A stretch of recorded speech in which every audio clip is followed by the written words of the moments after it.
Salut à tous, c'est Louis. Aujourd'hui, je vous retrouve pour la correction d'un exercice de physique qui est honnêtement assez compliqué et assez long. Du coup, je m'attends à tourner une vidéo assez longue du coup, c'est probablement la vidéo la plus ambitieuse que j'ai pu tourner depuis un petit moment. Du coup, c'est peut-être pour ça que vous entendrez parfois la roulette de ma souris que je fais actuellement tourner. Parce que du coup, j'ai mis la correction de l'exercice devant mes yeux au cas où. Et j'hésiterai pas à jeter des petits coups d'œil si jamais il y a des moments j'ai un doute sur un truc. Parce que, honnêtement, c'est un exo qui est assez compliqué. Et bref, voilà. Du coup, cet exercice, c'est quoi? Donc, en fait, on va s'intéresser à soulever une plaque qui se situe sur une plaque. Donc ici, vous voyez, j'ai représenté un film d'eau sur laquelle on a positionné donc une plaque. On a paramétré un petit peu, on verra ça plus tard. L'idée, donc, c'est que ça vient d'où? En fait, ça vient du fait simplement que vous voyez, je pense que c'est déjà quelque chose que vous avez pu expérimenter. Typiquement, quand vous essayez de soulever un verre d'eau et que sur une table mouillée, en fait, vous galérez à soulever le verre d'eau. Du coup, vous mettez une force assez importante pour le soulever. Et au moment où il décolle, vous le soulevez hyper vite d'un coup. Du coup, vous forcez et hop, ça part directement. Et du coup, ça en fait, ça vient d'où? Ça vient du fait que en fait, vous allez avoir un film d'eau qui va se situer sous votre verre. Et du coup, dans ce film d'eau, en fait, vous allez avoir une pression qui est différente de la pression atmosphérique. Et du coup, vis-à-vis de la plaque, vous allez avoir la pression atmosphérique sur la plaque et une pression inférieure à la pression atmosphérique juste en dessous. Et du coup, ça fait que vous allez avoir en fait une force de pression qui va se situer vers le bas et qui va donc freiner en fait. En gros, vous empêcher de le soulever, quoi. Ça va s'ajouter au poids globalement. Et du coup, ça vient de là. Et ici, on va essayer de quantifier un peu tout ça. Et vous verrez que c'est pas évident parce que du coup, il y a beaucoup d'étapes de raisonnement qui succèdent et en plus, c'est assez calculatoire. Rapidement, donc pour paramétrer vis-à-vis des données qu'on nous donne, donc en fait on va nous donner les rotationnels et la divergence en cylindrique, parce que du coup vu le problème on va se placer en cylindrique. Donc typiquement c'est ce que j'ai représenté ici. En fait on va voir que le profil de vitesse il est de cette forme là. Donc on va avoir une composante sur R qui dépend de R et de Z, et une composante sur Z qui dépend aussi de R et de Z. Et du coup dans ce cas là, donc notre vitesse sera tout semblable à ceci. Dans ce cas là on peut donc calculer le rotationnel de A, le rotationnel du rotationnel de A et sa divergence. Vous verrez pourquoi j'ai calculé tout ça ici. Et en même temps, donc notre disque il a un rayon grand R, il a une base petit m, ça va nous rajouter le poids. On le soulève à une vitesse V0 constante et qui est assez faible. Donc ici elle est de 0,01 cm par seconde. D'ailleurs on travaille toujours en centimètres par seconde, enfin on travaille qu'avec des centimètres ici. On aurait pu travailler avec des mètres, ce serait identique. Mais bon, on va travailler avec des centimètres. Du coup on a la surface de notre disque, ça sera pour calculer la force de pression. La hauteur d'eau, ça va nous être utile. Et parce que du coup notamment ce qui est important, c'est que le rayon, même si on ne nous le donne pas, est supérieur à la hauteur d'eau, hein, donc on va avoir cette égalité-là, R très très grande dans H. Et enfin, on nous donne la viscosité cinématique de l'eau, qui sera utile, même si pour le coup, c'est bien de la connaître. Ok, donc... Et ah oui, et du coup, dernier truc, on va soulever de manière très lente, et du coup, on va pouvoir se placer on va globalement en fait, pouvoir se placer en régime quasi permanent. Donc du coup, ici, l'objectif, donc c'est quoi? En fait, c'est calculer la force qu'il faut pour soulever le verre. Pour soulever le disque.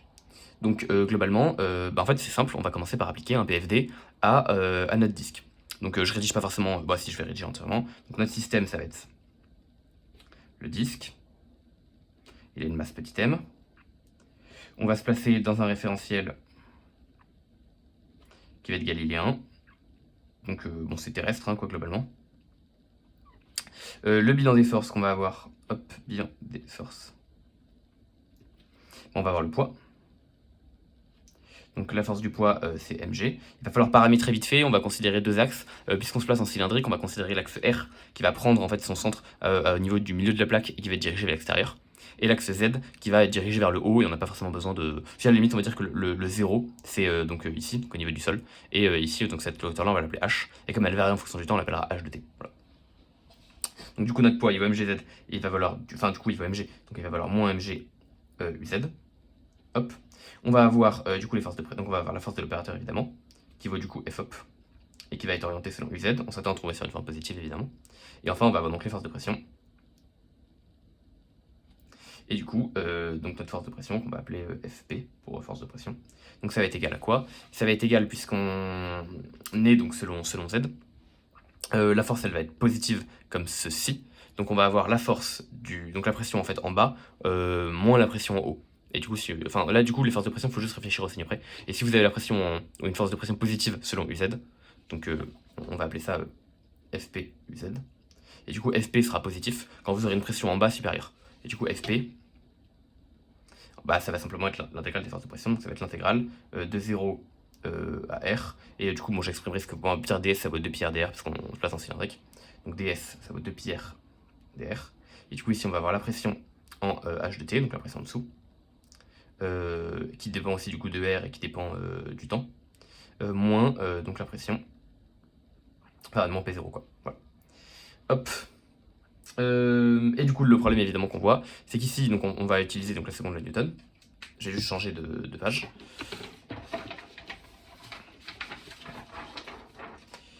Hop, je prends plein de copies. Donc on va appliquer donc la seconde loi de Newton. Seconde loi de Newton. Mais en fait là on fait le plus simple, parce que du coup on va avoir donc 0 puisqu'on considère qu'on a une vitesse constante quand on soulève. Et du coup ça va nous donner du Fop plus P plus Fp. Et du coup on obtient quoi? On obtient que Fop c'est égal à moins le poids, donc ça va être égal à mg uz, et moins les forces de pression, donc moins Fp uz. Donc on peut projeter évidemment parce que la force va être sur z, et du coup on obtient Fop qui va être égal à mg. Donc en effet il faut compenser le poids, et donc moins cette force de pression, et du coup cette force de pression ici, en fait a priori donc elle va être négative, et du coup en fait on va avoir quelque chose de positif ici, puisque du coup la pression en bas, on a imaginé qu'elle était inférieure, et puisqu'elle était inférieure on a un truc qui va plaquer. Du coup ici on va se retrouver avec P0 moins ce truc là, et ce truc là devrait être positif, mais bon, voilà, je vais pas l'exprimer plus que ça, je vais garder FP, parce qu'en fait justement le problème c'est qu'on n'arrive pas, on maîtrise pas tout de suite que vaut cette pression, du coup à cet endroit là. Du coup on a un problème donc, pour calculer ce terme là, et du coup on voit que pour pouvoir s'en sortir, il faut donc calculer la pression dans l'eau qui se situe sous le disque. Et du coup pour faire ça, puisqu'on s'intéresse donc au champ de pression qui se situe dans l'eau, on va venir considérer une équation de la mécanique des fluides. Donc ça c'est la première équation qu'on va utiliser, que je m'encadre. Du coup, donc, cette équation de mécanique des fluides qu'on va utiliser, donc on peut penser à deux, on peut penser à Euler et on peut penser à Navier-Stokes. Quelle est la différence entre les deux? Dans une des deux, on a la viscosité, dans l'autre, on l'a pas. Et du coup, ici, est-ce qu'on considère la viscosité ou pas? En fait, ouais, on va la considérer. Pourquoi? Parce que du coup, Euler, c'est plutôt globalement pour les hauts nombres de Reynolds, et le nombre de Reynolds, il est proportionnel et à la vitesse et à la taille de l'écoulement. Et ici, on a un écoulement qui est tout petit. On a un écoulement qui est pas très rapide. Bref, on peut se douter qu'on a un truc qui va être maxi visqueux. Donc on va venir considérer l'équation de Navier-Stokes. Mais bon, vous verrez qu'à posteriori, on fait bien de considérer l'équation de Navier-Stokes, parce que le terme de viscosité, il va pas du tout être négligeable. Donc du coup, on va considérer Navier-Stokes, qui, on le rappelle, la plus belle équation de la physique. Donc on va avoir, donc je vais directement diviser par la masse volumique, hein, ça va être un peu plus rapide. Donc on va avoir la dérivée de la vitesse donc du fluide, plus v scalaire gradient, donc le terme d'accélération convective, appliqué à v, qui va donc être égal à moins 1 sur la masse volumique que je vais doter ρ fois le gradient de pression. Ensuite on va donc rajouter g, donc, puisque du coup j'ai divisé par ρ, hein, donc de base on avait ρg, ici j'ai divisé. Et enfin donc il va nous rester la viscosité cinématique fois le Laplacien vectoriel de v. Ok, donc ça c'est Navier-Stokes. Et en fait, du coup, dans un premier temps, ça va être la première étape de l'exercice, on va devoir simplifier cette équation. Puisque du coup, l'idée c'est qu'on a quoi? On peut voir déjà qu'est-ce qui va simplifier dans cette équation-là. On va se placer donc en régime quasi permanent, on a dit. Donc on va venir simplifier ce terme-là qui va partir. Ça vaut 0. Hop. Ensuite, le terme v scalaire grade appliqué. Donc après, pour calculer les autres termes, il faut qu'on regarde un petit peu à quoi va ressembler notre champ de vitesse et notre champ de pression. Notre champ de vitesse, on peut considérer qu'on va avoir, puisqu'on soulève la plaque, une vitesse qui va être selon R, une vitesse qui va être selon Z, et qui va dépendre à la fois de R et à la fois de Z. Puisqu'on se place en régime quasi permanent, on va dire qu'elle ne dépend pas de T, même si sinon elle en dépendrait. Pourquoi est-ce qu'on fait ça? En fait, c'est essentiellement à cause de la géométrie du système, qui fait que du coup, on va pas avoir de vitesse qui va dépendre de θ, parce qu'on a une symétrie de révolution, et on va pas avoir de vitesse selon θ, parce que ce serait bizarre quand on soulève la plaque verticalement, d'avoir de l'eau qui tourne à l'intérieur. Enfin, ce serait un peu bizarre, quoi. Donc on va avoir simplement V, qui va être égal à VR, qui dépend donc de R et de Z, porté par R, plus VZ, porté par R et par Z, UZ. D'où le fait que j'ai écrit la rotationnelle pour A de tout à l'heure qui avait exactement cette formule. La pression, elle est un tout petit peu différente, parce que du coup elle va dépendre, donc on va appeler ça P, et en fait elle dépend donc de R, de Z, mais aussi de T, a priori. Ok. Du coup, dans un premier temps, donc on va s'intéresser à ce cas-là. Et en fait, ce qu'on va faire, c'est qu'on va effectuer une simplification de l'équation de Navier-Stokes. Parce que le problème de l'équation de Navier-Stokes, c'est que c'est une équation vectorielle, donc on a plein de paramètres à prendre en compte, bref, c'est une équation compliquée, et on ne peut pas la résoudre dans ce cas-là directement. Donc ce qu'on va faire, c'est qu'on va la simplifier, et du coup, c'est une simplification qui est assez longue, c'est pas quelque chose d'immédiat, mais du coup, c'est une méthode qu'il faut avoir vue et qu'il faut avoir comprise, et donc c'est en partie pour ça que je voulais traiter cet exo. Même si c'est un exo qui est en fait intéressant dans beaucoup de points, du coup c'est pour ça qu'il est très long et très complet, parce qu'il présente plein de trucs cool, mais bref. Donc dans un premier temps, donc je vais écrire v scalaire grade de v et donc le Laplacien vectoriel. On va utiliser ici une formule une formule du coup d'analyse vectorielle qui me dit en fait que donc le Laplacien vectoriel, il va être égal à grade de div de v moins rot de v. Donc ça c'est une formule que vous utiliserez beaucoup quand vous ferez notamment des ondes électromagnétiques. Et souvent du coup vous avez rot qui vaut 0, il vous restera juste grade de div. Parce que vous aurez rod de B qui vaut 0. Non pardon je suis con, rod de B ça... Enfin si vous êtes dans une région vide de courant et que vous vous placez avec... et que vous négligez le terme en D de E, vous aurez rod de B qui vaut 0. Ok. Donc du coup ça c'est cool. On va considérer qu'on a un fluide qui est incompressible, ce qui est pas toujours dans le cas en fait. Donc cette incompressibilité elle nous donne quoi? Elle nous donne donc incompressibilité, hop. Elle nous donne donc simplement qu'on fait qu'on ait div de V qui soit égal à 0, donc ce terme là va être égal à 0, et du coup il nous reste juste que le Laplacien vectoriel de V va être égal à moins rot de V.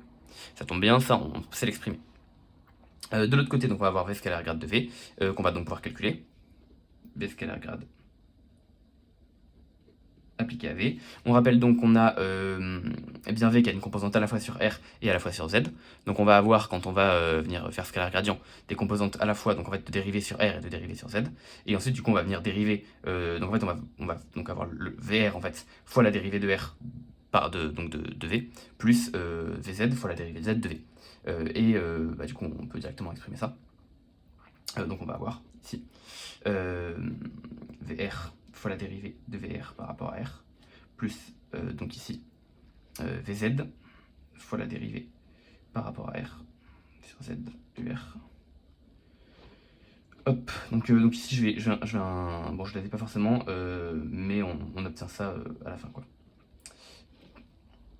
Plus Vz fois la dérivée Z UZ, hop. Ok, donc on obtient ces termes là. Donc on a regroupé les termes, hein. C'est-à-dire que du coup ici dans la composante de vitesse, on avait donc une composante sur R et une composante sur Z, et du coup on a dérivé respectivement ça par rapport à R, enfin bon, voilà quoi, je vous laisse faire tout ça, je vous laisse tester tout ça. Ok, donc du coup une fois qu'on a donc notre terme ici, en fait ce qu'on va faire c'est qu'on va venir comparer en ordre de grandeur. Pourquoi on va venir comparer en ordre de grandeur? Parce qu'en fait, on sait quoi? On sait qu'on a notre taille caractéristique sur Z, qui est très très faible, devant notre taille caractéristique sur R. Enfin, c'est une première chose qu'on sait. Et de plus, on sait qu'on a div de V qui vaut 0. Ça, c'est l'incompressibilité. Ça nous donne quoi? Puisqu'on est en cylindrique, ça nous donne, si je dis pas de bêtises, 1 sur R fois la dérivée de RVR par rapport à R, plus dérivée de VZ par rapport à Z, qui est égale à 0. Ok. Ouais, c'est ça la divergence en cylindrique. Et en fait, ici, on va venir utiliser un truc assez classique que je vais essayer de justifier rapidement. C'est que globalement, quand vous dérivez A, R par rapport à R, vous pouvez dire que c'est à peu près égal à AR sur R. Avec AR qui va être, donc je vais appeler ça AR tilde plutôt, ou du coup AR tilde c'est quoi? Ça va être égal à, du coup ici A c'est quoi? On va dire que c'est une vitesse. Ici du coup on aurait une vitesse caractéristique sur R, et ici du coup on a une distance caractéristique sur R aussi. Alors ça peut sembler bizarre, en fait globalement l'idée c'est que, parce qu'on a l'impression qu'on enlève les dés quoi, donc ça peut sembler un peu magique. Parce que du coup ça va simplifier comment? Ça va donc donner à peu près, en ordre de grandeur, ça va donner 1 sur grand R, fois la dérivée de grand R, donc pas la dérivée, soit grand R VR sur grand R, plus Vz sur Z, donc sur grand S, et en fait le Z c'est quoi globalement? La hauteur caractéristique Z elle veut H, donc sur H égale 0. Et du coup ici on va simplifier par grand R, et du coup ça va nous donner globalement, ça va donc nous donner que Vz sur H, plus, parce que je simplifie par R, VR sur grand R, égale 0. Ça va nous donner ça. Et ça c'est évidemment assez fort en fait, parce que ça va donc nous donner, sachant qu'on sait que H est très très petit devant R, et qu'ici on a égalité en ordre de grandeur entre ces deux termes. En fait ça nous donnait que Vz est très petit devant VR. Ce qui était, du coup, ça nous donnait Vz très petit devant R. Donc ouais, notre écoulement il a principalement lieu selon R. Et ça du coup c'était pas du tout trivial, dans le sens où en fait ça repose là-dessus, ça repose sur le fait qu'on puisse approximer la dérivée par ça. Et ça du coup comment ça peut se comprendre? En fait ça peut se comprendre en se rappelant que la dérivée c'est quoi? C'est un taux d'accroissement. Et du coup ici en fait ce qu'on fait c'est qu'on considère qu'on a en fait une fonction qui varie linéairement. Donc du coup imaginez, donc je vais représenter la vitesse, hop, ici on va avoir petit r, ici grand R qui va être notre distance caractéristique. Ici on va avoir notre vitesse VR, et ici du coup on va avoir par exemple là VR tilde. Hop. Et du coup si je relis ça de manière linéaire, en fait on voit que la dérivée, elle est simplement égale à VR tilde moins 0 sur R moins 0. Et du coup on voit que la dérivée de VR par rapport à R, elle est globalement égale à VR tilde sur R. Pour ça, il faut quand même, pour que ça soit valable, il faut du coup quand même bien choisir sa vitesse caractéristique et sa distance caractéristique. Donc c'est pas forcément tout le temps évident, mais du coup ça permet facilement de pouvoir faire des comparaisons en ordre de grandeur et en ordre de grandeur seulement. Cependant, ça peut quand même être suffisant, puisqu'en fait, juste ici, ce qu'on va faire, c'est qu'on va comparer en ordre de grandeur tous les termes qu'on a, et on va simplifier, simplifier, simplifier, simplifier. Puisqu'on va avoir des ordres de grandeur différents, puisque du coup, on a h qui est très très petit dans R. Donc du coup, typiquement, dès qu'on va dériver par z, bah, ça va être beaucoup plus grand que quand on va dériver par R. Donc en gros, globalement, enfin voilà. Et du coup, bah, ça varie en gros plus sur R, enfin ça varie en gros plus sur Z que sur R, quoi, c'est ce qu'il faut comprendre. Et du coup, bah, on va passer à tout ça. Voilà, c'est tout ce qu'on va faire. Donc du coup ici, donc, on va faire la simplification de l'équation de Navier-Stokes qui repose là-dessus. Donc alors on a, d'un côté, donc on a notre V scalaire grade ici qui voit ça. On va pouvoir essayer déjà de regarder, par exemple sur UR, quel est le terme prédominant entre donc le Laplacien et ce terme-là, donc d'accélération convertive. On va se passer sur UR. Sur UR, hop. Sur UR, donc on a quoi?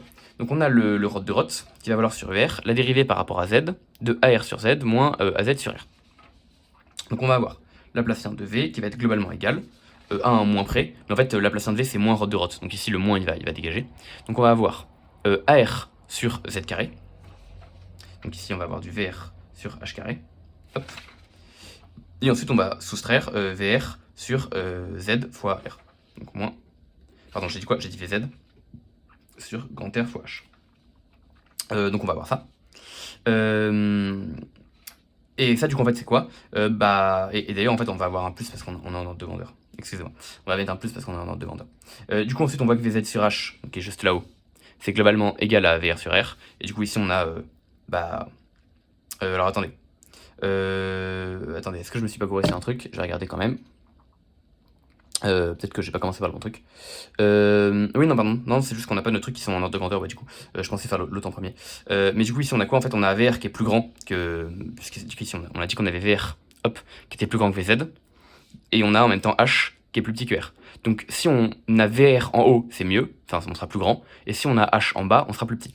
Et si on a un terme qui a H carré et qui a VR, du coup, ce terme-là va être beaucoup plus grand que celui-là, qui a à la fois R en bas et VZ en bas. En fait, là, on a même un terme qui est d'ordre 2 par rapport à celui-là. Donc, ça, c'est globalement égal. Et d'ailleurs, ici, du coup, je ne vais pas forcément mettre de flèche, parce que sinon, j'ai un vecteur égal à un scalaire. Donc là, on a un truc qui va globalement être égal à VR sur H carré. Voilà. Ce qui était escompté. Vis-à-vis donc du grade de V scalaire V, donc sur UR, on a dit que c'était égal à VR fois la dérivée de VR par rapport à R, plus VZ fois la dérivée de VR par rapport à Z. Donc on va avoir donc sur UR, on va avoir en fait donc du VR carré sur R, plus VZ VR sur Z. Donc on va avoir grade, donc V scalaire gradient appliqué à V, je sais pas, scalaire UR, qui va donc globalement être égal à VR carré sur R, VR au carré sur le grand R, plus VR VZ sur H. VR VZ sur H. Voilà, c'est là qu'on va utiliser ce que je voulais tout à l'heure. Le fait qu'on ait donc VZ sur H qui soit équivalent à VR sur R, du coup ça c'est équivalent à VR carré sur R plus VR carré sur R. Et du coup, en fait on a 2 VR carré sur R, donc globalement on a du VR carré sur R. Parce qu'on raisonne par ordre de grandeur. Maintenant on va pouvoir comparer les deux. Donc du coup pour comparer les deux, la bonne idée c'est quoi? C'est de, en fait c'est de faire un rapport en ordre de grandeur en fait. Donc en fait on va faire un quotient, pardon. Donc du coup, qu'est-ce qu'on va comparer? Est-ce qu'on va comparer uniquement ces deux termes? Non, parce qu'il ne faut pas oublier qu'on va rajouter la viscosité cinématique. Donc a priori ici en fait on peut voir qu'on va avoir un terme qui risque d'être un peu plus gros. Pourquoi? Parce que ici en fait on a une grosse vitesse sur une toute petite distance. Donc on risque d'avoir un terme plus gros que ici. Mais du coup dans le doute on va donc plutôt faire ce rapport donc de V scalaire grade appliqué à V sur ce rapport-là. Ce qui peut sembler un peu plus malin. Comme ça on aura un truc qui sera plus petit dans 1 et bon c'est un peu. Enfin moi je trouve ça plus pratique d'avoir des trucs petits dans 1 que des trucs grands dans 1. Donc c'est ce qu'on va faire. Donc on va avoir d'un côté, donc on va simplement faire le rapport. Et donc ce rapport il va être égal à VR au carré sur grand R divisé par la viscosité cinématique fois VR sur H carré. Hop. Ici qu'est-ce qu'on a? Donc on va avoir les VR qui vont simplifier, donc VR, R qui va passer au dénominateur, nu qui va rester au dénominateur, et h carré qui va remonter. Hop. Ici on a quoi? On a VR sur R qui vaut VZ sur Z, donc VZ sur H. Donc ici ça va être égal à VZ, H sur n état. Et ici en fait on a quoi? On retrouve le nombre de Reynolds. Le nombre de Reynolds selon quoi? Le nombre de Reynolds selon Z, puisque du coup on a donc la viscosité cinématique de l'eau, fois une vitesse caractéristique selon Z, fois une hauteur caractéristique selon Z. Donc VZH sur nu. Et du coup maintenant ce nombre de Reynolds il vaut quoi? Il faut faire une application numérique pour à peu près calculer ce qu'il vaut. La vitesse donc selon Z, en fait c'est globalement V0. Et ça, c'est globalement 10 puissance moins 2 cm seconde moins 1. C'est juste avant, c'est dans les données. H, pareil, c'est globalement 10 puissance moins 2 cm tout court. Du coup, le produit des deux, c'est globalement du 10 moins 4. Et nu, pardon, on a vu juste avant qu'il était, donc au début de l'exercice, on a vu qu'il était en 10 moins 2 cm² seconde moins 1. Du coup, globalement, on a du 10 moins 4 sur 10 moins 2. Donc ça, globalement, du coup, le rapport, on va appeler rapport, il est globalement égal à 10-2, et du coup c'est très petit devant 1, et donc ça veut dire qu'on avait raison, notre intuition était bonne, on va pouvoir négliger le terme V scalaire grade de V par rapport donc au terme laplacien sur R. Donc ce terme-là est le terme prédominant. Je vais mettre une croix rouge, mettre un rond rouge pour dire que c'est prédominant. Hop. On va effectuer le même travail sur Z.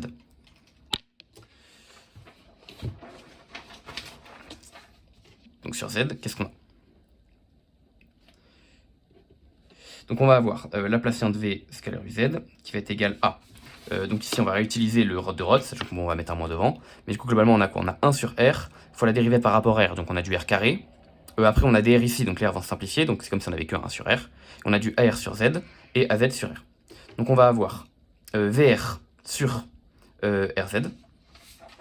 Donc on va avoir du VR sur RH. Et on va enlever du coup... donc les R simplifient, donc on va enlever du Z, donc du VZ sur R2. On va VZ sur R2. R carré. R carré, voilà. Ici, du coup, le terme qui est le plus petit, il est assez simple à voir, dans le sens où on a VZ qui est à la fois plus petit que VR, et on a R qui est à la fois plus grand que H. Du coup, globalement, ce terme-là, il est beaucoup plus petit que ce terme-là. Encore une fois, je pense qu'on a un rapport 2 entre les deux. Voilà, on a un rapport d'à peu près... Enfin bon, là c'est de l'ordre 2 par rapport à ça, quoi. Du coup, ça c'est globalement égal à VR sur RH. Je vérifie juste que c'est bien ça. Sur UZ... ouais. Alors, ouais, parce que du coup, après, on va pouvoir utiliser le fait que VR sur R, c'est égal donc à VZ sur H. Et du coup, on va se retrouver avec du VZ sur H2. Hop. Ok, c'est ça. Et du coup, en rajoutant donc le terme de viscosité, on va se rajouter avec le terme de viscosité juste devant. De la même manière, on peut donc calculer l'accélération convective. Donc V scalaire grade, hop, appliqué à V. Ça va être globalement égal à, on revient à ce qu'on avait tout à l'heure. On avait donc du VR VZ sur R. VR VZ sur R. Plus du VZ carré sur H. Et là, du coup, de la même manière, on va utiliser le fait que VR sur R, c'est globalement VZ sur H. Et du coup, on va avoir du, en fait, 2 VZ carré sur H. Et ça, du coup, c'est globalement égal à VZ sur VZ carré, pardon, sur H. Parce qu'encore une fois, 2 fois un truc d'ordre de grandeur similaire, c'est égal à ce truc-là. Du coup, on va de nouveau faire le rapport entre les deux. Donc, de la même manière ici, en fait, on peut se douter que le terme de viscosité risque d'être un peu plus grand. Enfin bon, bref. Ça, à la limite, on verra que c'est moins important, mais au pire, on a juste à calculer ça. Donc on va faire le rapport entre les deux. Donc d'un côté, on va faire rapport, hop. Je vais ici directement effectuer l'application numérique. Donc ça va être égal à VZ carré sur H divisé par nu. J'ai vraiment du mal décidément avec ça. Divisé par VZ sur H2. Ça va donc être égal. VZ se simplifie, H passe en haut et se simplifie un peu. Donc on va obtenir du VZH sur un état. Et donc encore une fois, on a du 10 puissance moins 2 puisqu'on a globalement le nombre de Reynolds selon Z. Ok, donc du coup c'est parfait parce que ça veut dire qu'encore une fois, le terme d'accélération convective est négligeable devant le terme bien de viscosité. Donc du coup, conclusion, que ce soit sur UR ou sur UZ, on a donc le terme de viscosité qui va être globalement plus grand que V scalaire grade appliqué à V. Et je vais mettre des normes parce que comparer des vecteurs comme ça n'a pas beaucoup de sens. Hop. Ok. Et du coup maintenant, dernier truc à faire qui est donc trivial. Donc maintenant qu'on a fait nos ordres de grandeur, on va venir comparer, donc globalement, ce que vaut ce terme-là, donc le terme de viscosité, selon UR et selon UZ. Pourquoi? Parce qu'en fait, bon déjà, comparons. Donc on va appeler ça... en fait, comparons donc ce que vaut neta V scalaire UR et Laplacien de V scalaire... j'ai vraiment un problème avec les neta aujourd'hui, je sais pas pourquoi. Scalaire UZ. Ok. Calculons ce que valent ces deux termes. Du coup, le premier, enfin plutôt le deuxième, il va valoir donc Vz sur H2, c'est marqué là. Ça, c'est globalement est égal à Vz sur H carré. Le premier va être égal à quoi? Il va être égal à Vr sur H carré. C'était ce qu'on avait mis un petit peu plus haut, mais on l'avait mis là, Vr sur H carré. Du coup, on voit qu'ici, si on fait le rapport des deux, puisqu'on a Vr qui est très grand devant Vz, du coup, si on fait en fait le rapport des deux, on voit qu'on a donc on a Laplacien scalaire UR qui va être très très grand devant le Laplacien scalaire UZ. Et ça, en fait, du coup, ça nous dit quoi? Ça nous dit qu'on va pouvoir négliger le Laplacien scalaire UZ. Ça peut sembler bizarre parce que ici, on compare des choses qui sont pas du tout sur, pas du tout sur le même axe. Pourtant, ça se comprend bien avec un dessin. Ici, on voit donc qu'on a une vitesse qui est beaucoup plus grande selon UR, visée de l'écoulement, que selon UZ. C'est-à-dire que globalement, si je représente dans un point quelconque de mon liquide la vitesse de mon écoulement, globalement, mon vecteur d'écoulement, il est comme ça sur UR, et il est comme ça sur UZ. Donc globalement, ça équivaut à, ça équivaut à ça.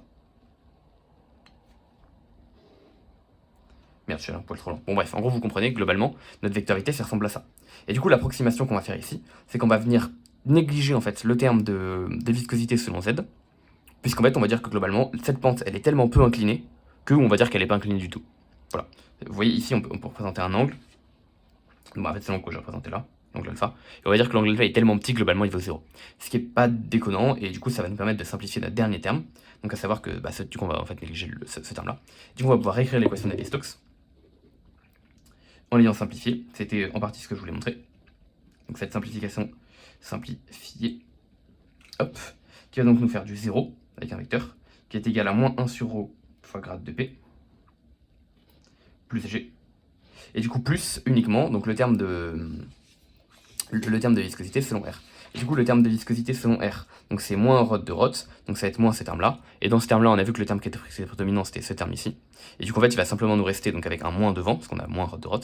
Il va donc nous rester ce terme là qui part, et ce terme là qui part. Du coup on va simplement avoir la dérivée de VR par rapport à Z2. Et donc on a plus neta fois la dérivée carrée de VR par rapport à Z au carré. Ok, je vérifie que tout va bien, tout va bien. Et ça évidemment c'est selon UR. Ok. Donc là on a simplifié Navier-Stokes, on a fait du gros travail, ça fait quand même 27 minutes de vidéo. Et on a uniquement notre équation de Navier-Stokes simplifiée. Tac. Et pourtant on a déjà fait du calcul. Et du coup c'est pour ça que je vous disais qu'on était, que la vidéo allait être longue, parce qu'en fait ici on est très loin d'avoir terminé. Pourquoi on est très loin d'avoir terminé? Parce que nous ce qu'on veut c'est la pression. Et là on n'a toujours pas trouvé la pression, parce qu'on n'a même pas toujours, même pas trouvé la vitesse en fait encore. Simplement on a simplifier une équation pour pouvoir maintenant trouver et la pression et la vitesse. Donc vous voyez qu'on en est encore très loin. Et évidemment, les choses étant bien faites, on va pas pouvoir trouver la pression tout de suite. On va d'abord devoir trouver le champ de vitesse, puis trouver le champ de pression. Donc vous voyez qu'on a encore besoin de travailler pas mal.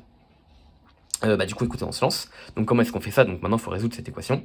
Donc évidemment, en grade de P, on voit que le terme sur θ va être nul, parce qu'ici on a un terme sur Z, ici on a un terme sur R. Du coup, grade de P il va être uniquement selon Z et selon R. Donc on va vite projeter cette équation. Donc on va la projeter. Donc on va par exemple commencer par la projeter sur Z. Comme ça on va directement faire apparaître le grade de pression. Donc sur UZ, qu'est-ce qu'on obtient? On va donc obtenir 0, qui va être égal à, on n'est plus en vectoriel, on aura donc 0. Évidemment le grade de P, donc ça va être la dérivée de P par rapport à Z, donc moins 1 sur ρ fois la dérivée de P par rapport à Z. Du coup G, ça donne du moins G, parce que G c'est orienté de manière négative, donc on va avoir moins G. Et du coup ça va donner quoi? Ça va donner que la dérivée de P par rapport à Z, elle vaut moins ρg. On intègre, et on obtient donc que P, qui dépend, on le rappelle, de Z, de R et de T, va donc être égal à moins ρgz, jusque-là, rien d'étonnant.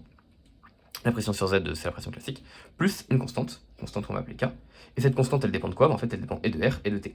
Et en effet, si vous dérivez ça par rapport à Z, ce terme-là s'annule, puisqu'il dépend pas de Z, et là, vous allez vous retrouver avec ρg. Nous, évidemment, maintenant, ce qu'on veut, c'est du coup de déterminer K.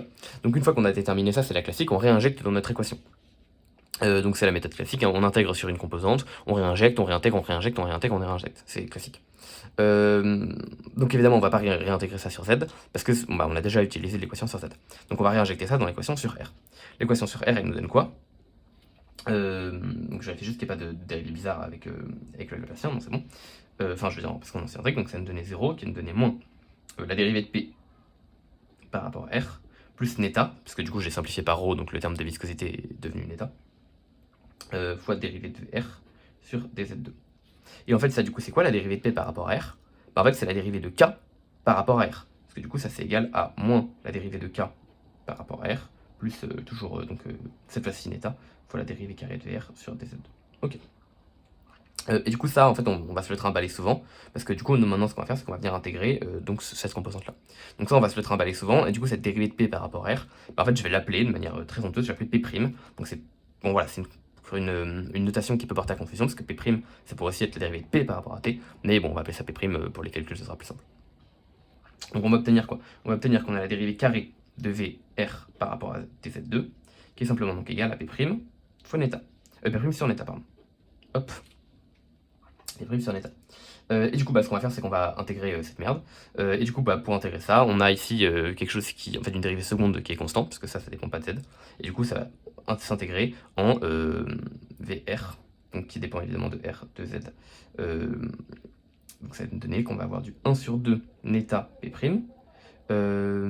fois z carré. Oui, c'est ça, fois z carré. Plus donc une constante que je vais appeler alpha, qui dépend, puisque j'intègre sur z, et de r et de t fois z, plus une autre constante, bêta, qui va dépendre et de r et de t. Évidemment, P' dépend de r et de t. Donc finalement, ça me donne ici cette première forme pour VR de r et de z, qui va dépendre de 1 sur 2 neta P' de r et de t z2, plus alpha de r et de t z, plus bêta de r et de t.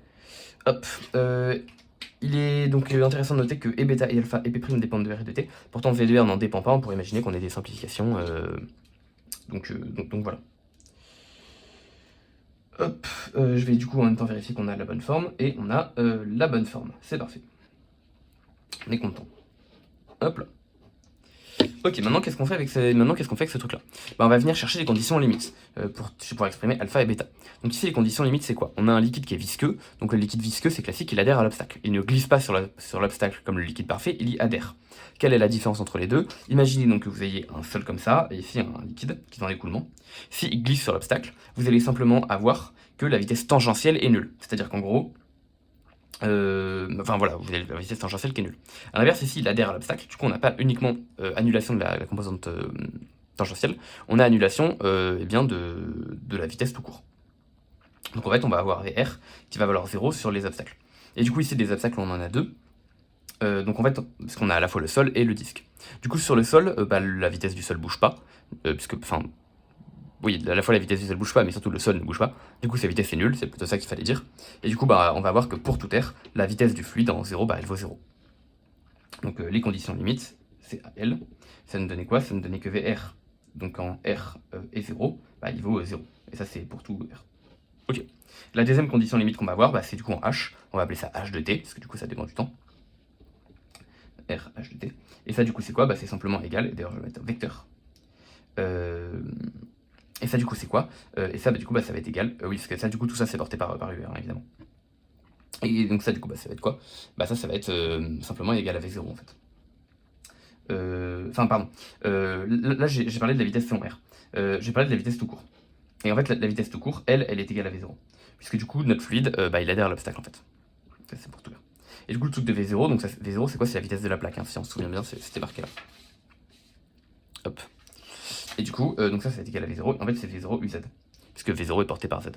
Et du coup, en fait, on en déduit quoi? En fait, on en déduit qu'on a aussi VR, donc de R et de H de T, qui vont en fait aussi 0. Voilà. Donc du coup, bah, comment est-ce qu'on traduit ça? Donc on va commencer par le premier. Donc on sait qu'en 0, et d'ailleurs du coup ici j'ai mis VR, mais c'est V tout court hein, qui vaut 0. Hop. Donc du coup, la première équation donc, nous donne que quand Z vaut 0, on a 0, donc on annule Z, puis on a directement que bêta de R et de T vaut 0. C'est cool, ça nous simplifie les calculs. Maintenant, on va aussi se passer en H de T et on va annuler ça. Donc ça veut dire qu'on a 0 qui va être égal à 1 sur 2 neta P', H carré de T, plus alpha, H de T. Et ça, c'est nul. Du coup, ici, bon, bah, on peut diviser par H de T, qui est pas nul. Ça va nous faire du 1 sur 2 neta P', H de T, plus alpha. Et du coup, on trouve alpha qui vaut bah, ce truc-là. Enfin, moins ce truc-là. Donc on a déduit alpha qui va valoir moins 1 sur 2 neta P' numérateur. Oh oui, mon neta est bien en dessous. Neta est bien en dessous, ok. P', H de T. Hop. Et du coup, bah, maintenant, on va pouvoir donc réécrire notre notre vitesse.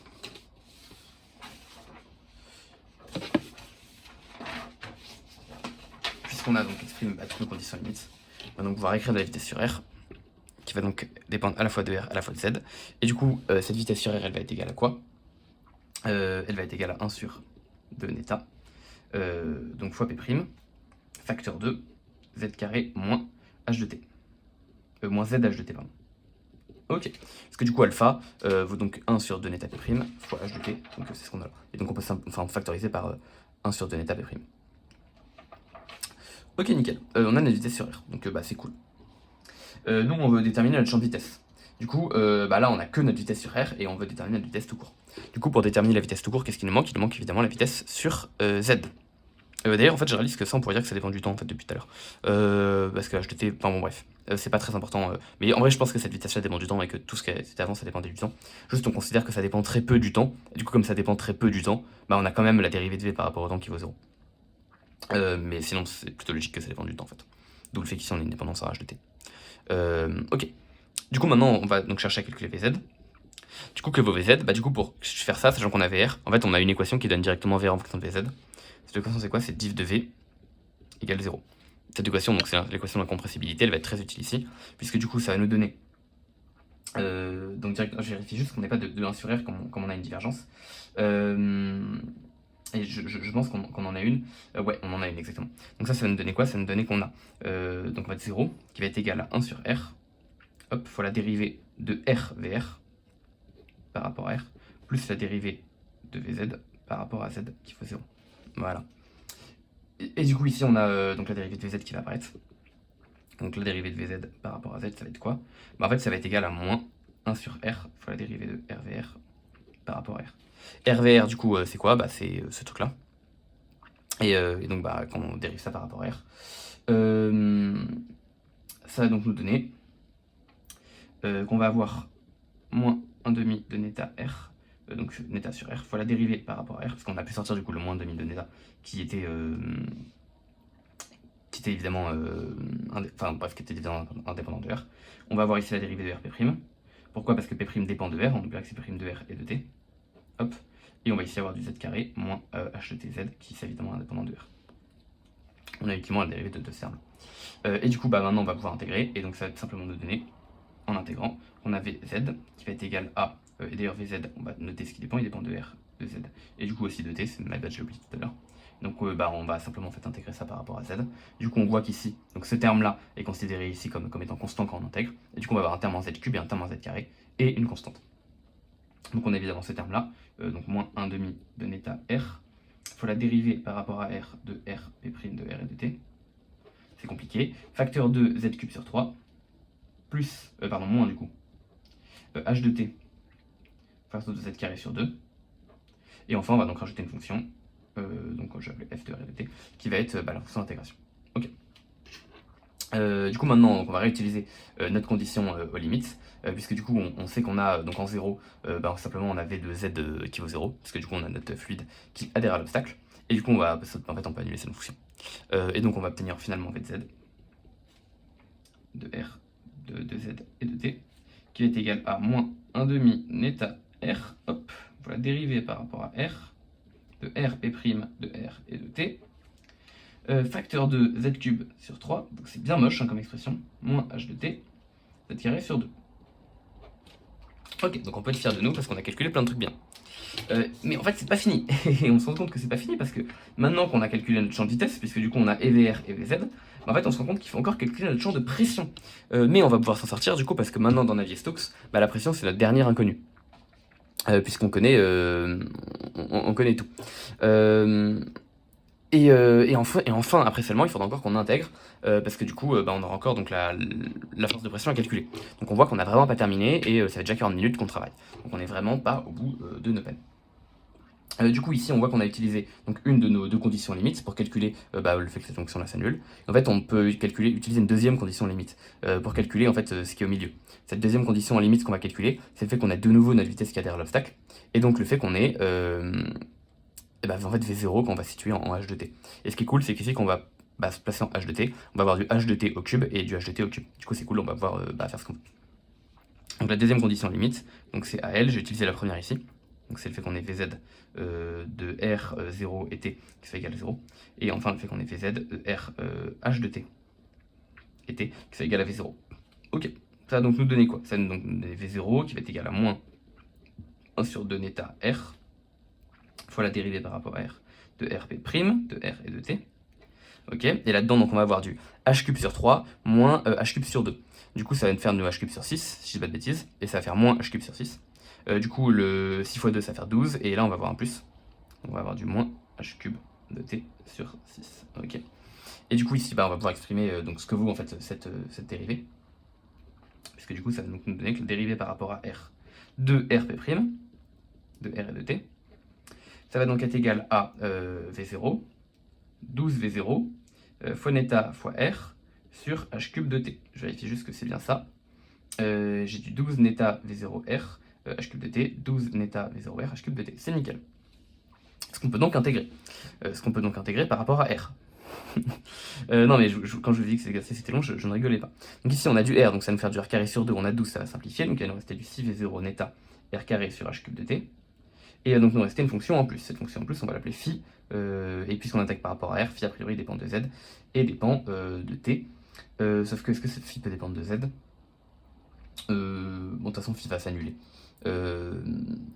Non, phi a priori ne peut pas dépendre de Z, puisqu'ici on a un truc qui dépend que de R et de T, et ça dépend pas de Z. Donc évidemment, phi ne peut pas dépendre de Z, phi dépend juste de T. Ok, maintenant du coup, argument. Donc on va venir ici diviser par R. On rappelle que P, on est toujours à P'. Donc on a P' de R et de T qui va être égal à. Donc on a divisé par R. On avait quoi? On avait ce terme-là. D'ailleurs, j'espère que tout à l'heure on voyait bien, je crois que j'étais un peu trop bas en fait. Mais du coup, on a bien ça. Désolé, je crois que j'étais un peu bas. Ok, du coup, je le laisse à l'écran si vous voulez suivre, mais essentiellement, j'ai juste exprimé ma condition limite, j'ai simplifié et puis j'ai calculé quoi. On va diviser par R. Donc on va avoir du 6V0 neta. 6V0 neta R divisé par H cube de T plus phi de t sur R. Ok, maintenant la grande question c'est que vaut phi de t? En fait ici on se rend compte que on va faire tendre vers 0 en fait simplement. Si R tend vers 0, ce terme là tend vers 0, donc pas de galère, ce terme là tend vers l'infini. Donc ça veut dire que, plus ou moins l'infini d'ailleurs, donc en fait ça voudrait dire que si jamais phi de t est non nul, ça veut dire qu'on a une discontinuité de P' en 0. Et est-ce que ça a un sens une discontinuité de P' en 0? Bah ça veut dire que P n'est pas dérivable en 0. Et en fait on voit que c'est bizarre, parce que ça veut dire que notre champ de pression par rapport à R, si ici je représente R, ça veut dire qu'on a un champ de pression qui est comme ça. Enfin, c'est louche, quoi. Genre, plus précisément, si là j'ai moins R et si là j'ai R, bah, ça veut dire que ma pression, elle fait un truc comme ça. Genre là j'ai un pic. C'est bizarre ici d'avoir un truc comme ça qui est pas dérivable. Donc évidemment, puisque c'est bizarre, bah, on va annuler phi de t, et en même temps on aime bien annuler des trucs parce que ça nous fait moins de calculs. Et du coup, donc c'est absurde qu'on ait la pression discontinue en 0, et donc évidemment phi de t va s'annuler. Quand je dis en 0, c'est en R égale 0, hein, bien sûr. Donc phi de t s'annule, et du coup il nous reste simplement P' de R et de t, qui va être égal à 6 V0 neta R sur H cube de t. Ok, on est pas mal, on est pas mal. Du coup, pourquoi? Parce que maintenant, on peut réintégrer cette histoire. Du coup, cette fois-ci, le 6 va descendre en 3, puisqu'on va de nouveau avoir du R, du R carré sur 2. Et du coup, on va avoir donc P de R et de T. Et d'ailleurs, du coup, ici, c'est peut-être la limite de ma notation P de R et de T. Parce que plus précisément, si on se rappelle bien, donc ça, je pense que je l'avais écrit au début, notre champ de pression, en fait, il est de la forme. Donc, en fait, notre pression, je l'ai écrit où ça? Je l'ai écrit au tout début quand on a calculé. Notre P', ah oui, non, c'est après la simplification de Navier-Stokes. Donc, c'est au début de cette page-là. Hop. Voilà, on l'avait écrit là. On avait écrit ici qu'on allait avoir la pression P de Z R et T, qu'elle est égale à moins ρ Z, plus du coup cette fameuse constante. Et cette constante en la dérivant, j'avais appelé ça P'. Du coup, je vais de nouveau appeler ça grand K, maintenant qu'on l'a réintégré. Donc ici, on a K de R et de T. On voit que si on connaît K, on connaît P, hein, donc on est quasiment au bout. Et du coup, K de R et de T, ça va être égal à quoi? Ça va être donc égal à 3 V0 neta R carré sur H cube de T plus psi de T. Donc une autre fonction qui dépend de nouveau du temps. Encore une fois, cette fonction ne dépend pas de Z. Donc déjà, j'intègre par rapport à R, donc forcément, parce que ça, on l'appelle cette dérivée de K par rapport à R. Je vais le rappeler. Ok. Du coup, évidemment, cette fonction-là dépend pas de R, puisque j'ai intégré par rapport à R. Elle dépend pas de Z, parce que ça dépend pas de Z, et ça dépend pas de Z non plus. Donc on se retrouve avec cette belle fonction. Et du coup, maintenant, que vaut psi de T? Et du coup, pour ça, on va venir utiliser notre dernière condition aux limites. Et notre dernière condition limite, c'est quoi? C'est le fait que, en fait, on est P0 ici, à l'extrémité, donc juste là. en fait, à l'extrémité du disque. Donc ça veut dire que si jamais je me situe en h de t, et que je me situe en r, donc pile dans cet angle-là, bah j'ai P0, parce que j'ai continuité de la pression, de la pression, entre mon milieu extérieur et ma flaque. Donc du coup, ça va nous donner quoi? Ça va simplement nous donner le fait, attendez, même on peut carrément réécrire P, désormais. On va avoir P de R de Z et de T, qui va être donc égal à moins ρ G Z, plus ce truc-là, donc plus 3 V0 neta R carré sur H cube de T, plus psi de T. Et du coup, donc ma condition limite que je vais utiliser, c'est quoi? C'est le fait que P de grand R H de T, bah, c'est simplement égal à P0. Du coup, bah, il suffit d'en placer. Donc P de grand R H de T et de T, c'est égal à, donc moins ρ G H de T, plus 3 V0 neta grand R carré sur H cube de T, plus psi de T, et ça fait P0. Ok, donc du coup, on en déduit qu'on a psi de T, qui va être égal à P0, plus ρ G H de T, moins 3 V0, neta R carré sur H cube de T, ok. Et du coup, il suffit d'en placer, donc on obtient que P de R, Z et T, ça va être égal, le terme constant P0, qu'est-ce qu'on a qui est factorisable par ρ G? Donc on a ρ G H de T, moins Z. Donc ici on a H de T, et là on a moins Z. Donc on aura du P0 plus ρ G facteur de H de T, moins Z. Ok. Et ensuite, qu'est-ce qui est factorisable par ce truc-là? Donc 3 V0 neta sur H cube de T. Bah ici on voit qu'on aura du petit R carré, ici, moins grand R2, et donc on aura du plus 3 neta V0 sur H cube de T, facteur de petit R carré, moins grand R carré. Ok, et du coup je vérifie, j'ai bien la bonne expression de P, et donc on est très content parce que, enfin, après 50 000 heures de calcul, on a enfin notre expression de notre pression. Ce qui est bien, on est content. Et du coup, pourquoi est-ce qu'on est très content, mais qu'on n'a pas encore terminé? Bon, je vous rassure, on est quasiment au bout, hein, mais on n'est pas encore tout à fait au bout. C'est parce que maintenant qu'on a l'expression de notre pression, après avoir beaucoup travaillé, bah maintenant il faut calculer la force de pression. Donc cette force de pression, c'est quoi? Bah, en fait, on va venir intégrer. En fait c'est quelle pression on prend en compte. Et du coup, la pression qu'on prend en compte, c'est quoi? En fait, c'est la pression qui est juste sous la plaque, et celle qui est entre 0 et grand R. Du coup, en fait, on va venir calculer en fait, donc la force de pression en H de T, et du coup entre 0 et R. Donc en fait, c'est ce qu'on avait écrit au début, si je me souviens bien, juste ici. Voilà ce qu'on avait écrit au début, juste ici, en H de T. Donc bah, du coup, on va venir calculer cette force. Et on est quasiment au bout. Donc déjà, on voit qu'on avait, pour écrire ce qu'on avait au tout début, donc f de P qui va être égal à l'intégrale de 0 à grand R. 2, donc on avait écrit, je vais carrément reprendre l'expression du début, P de H de T, R et T. P de H de T, R et T, moins P0, et le tout est T fois 2 pi R dr. 2 pi R dr. Ok, donc on va avoir l'intégrale entre 0 et grand R. On voit que la pression H de T, donc notre expression, pardon, on voit plus, hop, on avait ça. Hop. On voit que du coup, le terme ici, donc va pouvoir simplifier avec le P0. Donc il y a simplement nous rester ce terme-là. Et puisqu'on se place en H de T, ce qui est cool, c'est que ce terme-là va simplifier. Donc voilà, c'est l'intérêt de se placer en H de T. Donc du coup, il va simplement nous rester donc ce terme-là par, il nous reste que ce terme-là. Donc il va nous rester 3 neta V0 sur H cube de T, facteur de R carré moins grand R carré de pi R dr. Ok. Voilà FP.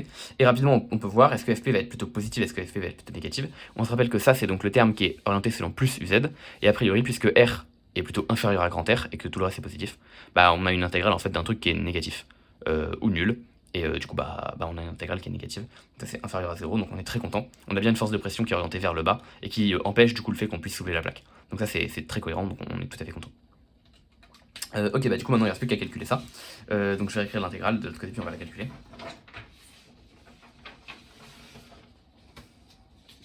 Ok, donc on a FP qui va être égal à l'intégrale de 0 à grand R de 3 neta V0 sur H cube de T, facteur de R carré moins grand R2 de pi R dr. Ok, donc évidemment ici on va utiliser la linéarité de l'intégrale pour, séparer les termes en petit R carré et grand R carré, et on va également, du coup c'est la linéarité pour simplifier, pour factoriser par le terme qui est devant. Donc ça va donc nous donner, ici donc on aura du 6 pi neta V0 sur H cube de T. Bien sûr, et du coup ça va être égal, donc le 3 neta V0 sur H cube, 6 pi est parti, donc il va juste rester l'intégrale de R à grand R, de R carré fois R dr, donc de R cube dr, hop, moins l'intégrale de 0 à grand R, et là on a le R carré qui est devant, R carré, et on reste juste RDR. Ok, donc il va nous rester du 6 pi neta V0 sur H cube de T. Hop, facteur 2, donc 2. Ici on va avoir du R4 sur 4. Et ici on a quoi? Bah on va simplement avoir du R carré sur 2, et puisqu'on a donc R carré devant, on va avoir du moins R carré sur 2. Donc évidemment ça va globalement donc faire un truc qui est bien négatif, donc on est très content. Et ça va faire quoi? Donc ça va faire du 6 pi neta V0 sur H cube de T. Et du coup ici on va avoir du R4 qui va être facteur de moins 1,5, hein, parce qu'on a un quart moins 1,5, donc on a bien sûr du R4 sur 2 avec un moins devant. Hop. Donc ici on a un 2 qui va pouvoir simplifier, c'est cool, et donc il va nous rester du moins 3,5 de neta V0 sur H cube de T fois R4. Ok. Et du coup évidemment, donc ça c'est notre force de pression, je vérifie que la pression est bonne, l'expression a l'air bonne, et du coup ça c'est sur UZ. Et donc enfin on est quasiment à la fin de l'exercice, puisque du coup maintenant on peut reprendre le PFD qu'on avait écrit au tout début.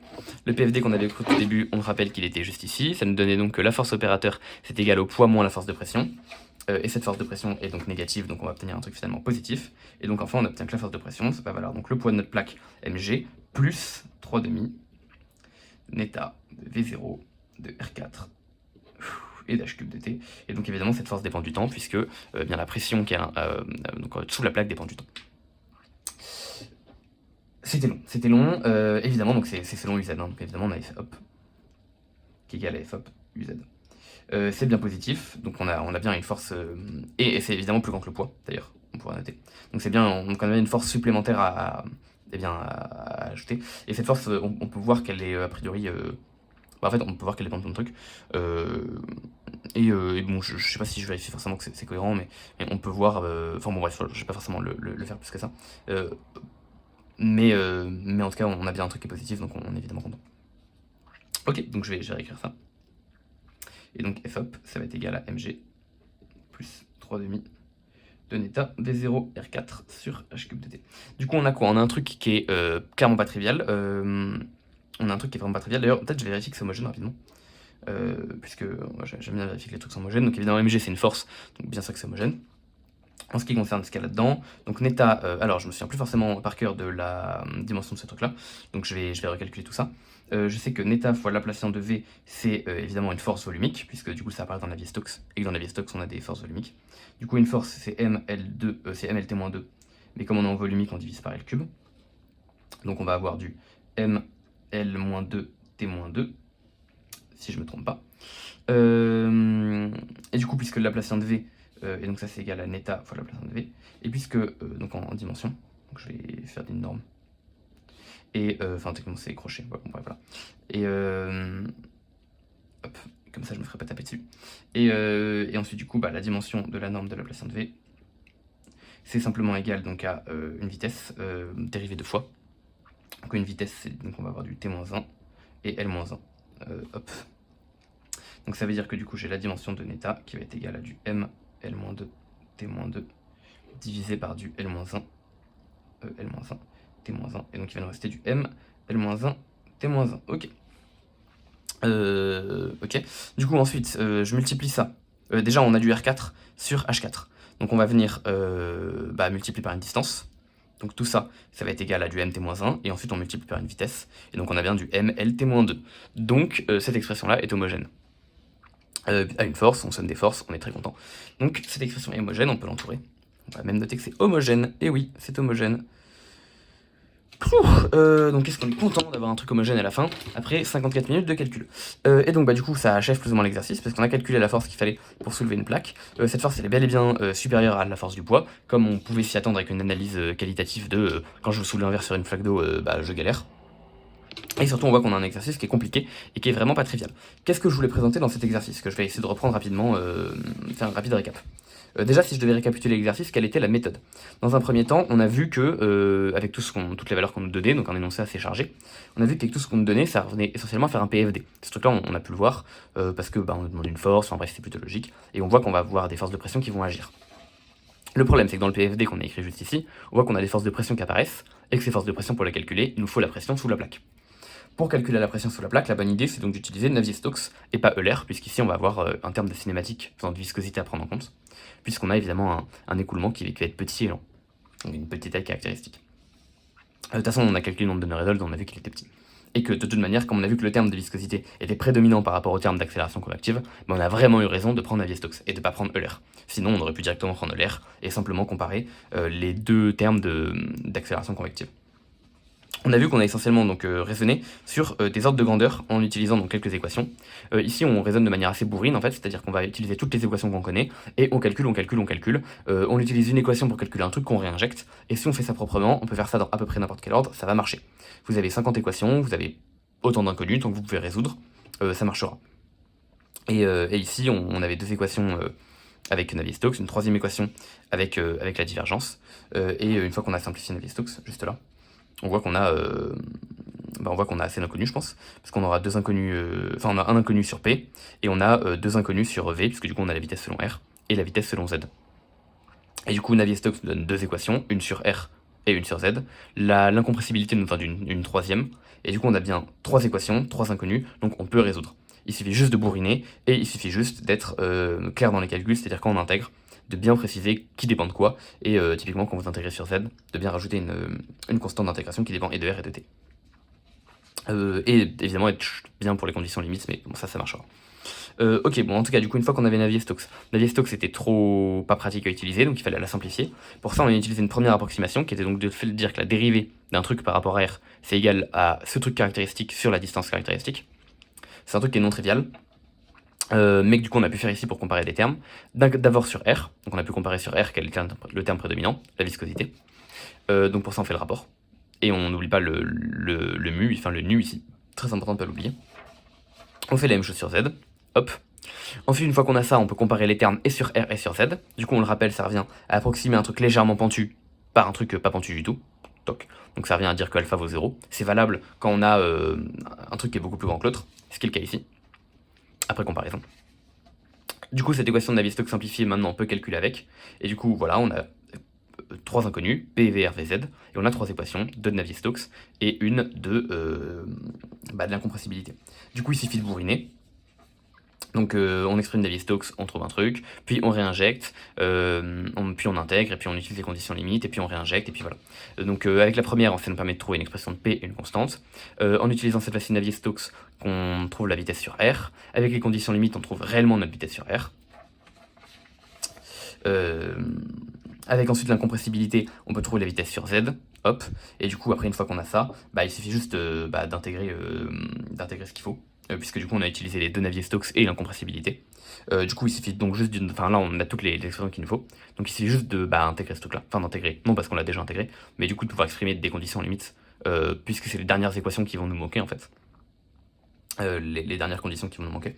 Et du coup, on voit qu'avec, au final, on a utilisé toutes les conditions limites qu'on pouvait. Et donc, on voit qu'ici, on exprime donc la vitesse sur Z, machin. On finit par réussir enfin à arriver à l'expression de la pression, puisque du coup, on va pouvoir exprimer ce P', qu'on va pouvoir intégrer, machin. On arrive à l'expression de la pression. Et une fois qu'on a la pression, on n'a plus qu'à l'intégrer, et on s'en sort très bien. On s'en sort très bien derrière. Ok. Avec un petit calcul intégral. Donc vous voyez que c'est vraiment un exercice qui est complet, on a fait plein de choses, on a fait beaucoup de choses, voilà. Donc j'espère pas avoir fait d'erreur, honnêtement, parce que c'était très long et fatigant. J'espère que ça vous aura plu, l'exercice est vraiment cool, c'est vraiment plein de méthodes qui sont importantes à voir et importantes à retenir. C'était en particulier la simplification de l'équation de Navier-Stokes que je voulais montrer, par ordre de grandeur, donc le truc qu'on a fait au début. Mais il n'y a pas que ça, et je pense que la technique de calcul bourrin qu'on a pu faire pour trouver et les vitesses et les pressions, savoir que ça peut marcher, parce qu'on voit qu'on a trois équations, trois inconnues, et utiliser les conditions limites au bon moment, c'est une technique qui marchera tout le temps. Ça peut être long, ça peut être relou, mais si vous êtes propre et que vous êtes rigoureux, vous trouverez toujours ce qu'il faut. Donc n'hésitez pas à bourriner, ça marchera. Juste soyez propre. Voilà, bourrinez proprement. En tout cas, c'est tout pour moi. Voilà, je vais pas m'éterniser. J'espère que ça vous aura plu. Et du coup, en attendant la prochaine, je vous souhaite une très bonne journée. Et voilà, c'est tout.